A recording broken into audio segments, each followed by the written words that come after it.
Hello and welcome to my channel where we are making a gourmet tasting cake using a box mix. And today we are making a classic strawberry cake with real strawberries and no artificial dyes. So stick around while we make something boxed, but better.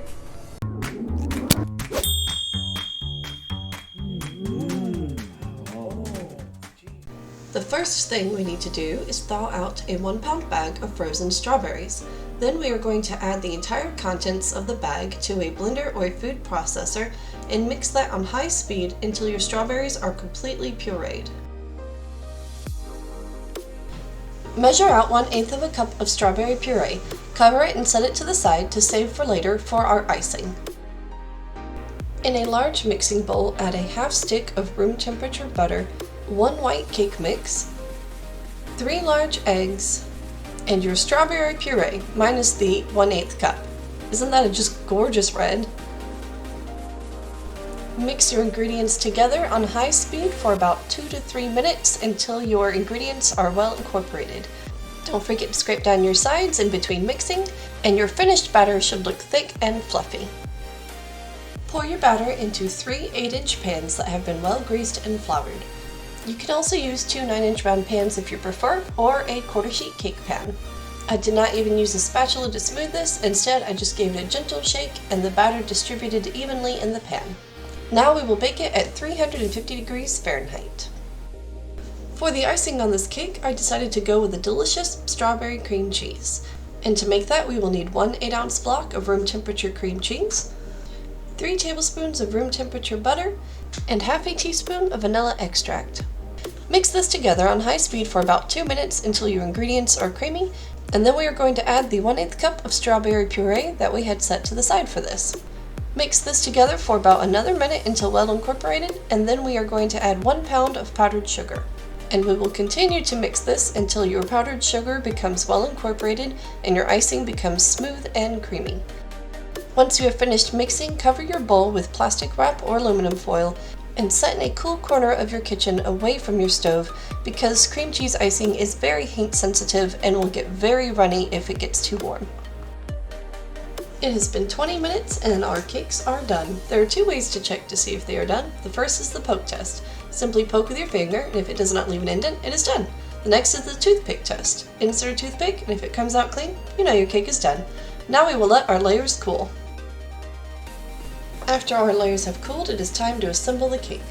I am simply filling mine with the strawberry cream cheese icing, but you can put strawberry jam or even fresh strawberries in between your layers. It's up to you. And to show that you don't need any fancy tools for this, I am icing my cake using nothing more than a butter knife. A tip on getting your icing to smooth neatly is to hold your spatula or knife at a 45-degree angle and push your icing across, instead of holding it flat and dragging it. Dragging it flat across will catch your cake and pull crumbs into your icing. Since cream cheese icing is a softer icing, it is best to place it in the refrigerator after you have filled it for about 10 to 20 minutes so that the icing can stiffen a little. This will make icing the whole cake a little easier. And speaking of making icing easier, some people find that cutting off the very edges of the cake also helps to make icing easier, since it helps the cake to be smooth and uniform instead of lumpy and bumpy underneath. This part is optional, it just helps to get a more professional look with your cake. Also, you can snack on these pieces later. And here's a quick look of what the cake looks like on the inside, since I won't be cutting a final piece of this cake at the end because I'll be giving it to a friend instead. With most cakes, I like to do a crumb coat, which is a thin layer of icing to catch all the crumbs, which I then refrigerate for a few minutes before giving the cake a final layer of icing. For this cake, I am instead doing a different technique where I am putting a lot of icing on top and pushing that to the edge.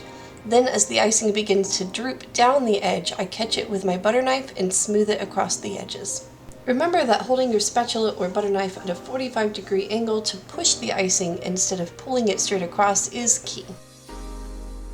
After icing the cake, I had enough icing left where I could do little swirls or dollops on top of the cake, but I decided just to keep my design simple today.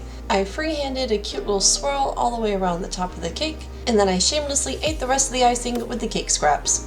I then added some natural dye sugar sprinkles that I found at the store.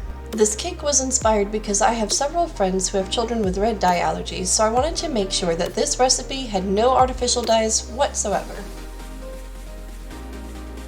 And there we have it, our classic strawberry cake. Thank you for joining me. I had a lot of fun and I hope you did too. If you have any questions, feel free to leave them in the comment section below and I will do my best to answer them, and I will see you next time on Boxed But Better with Genna. We are making a gourmet tasting cake using a cake mix. Oh, well, no, that's wrong. I mean, it's using a box mix. Yeah, I mean, I'm not wrong. It is a cake mix, but my channel's not called Caked But Better. It's called Boxed But Better, so let's try that again.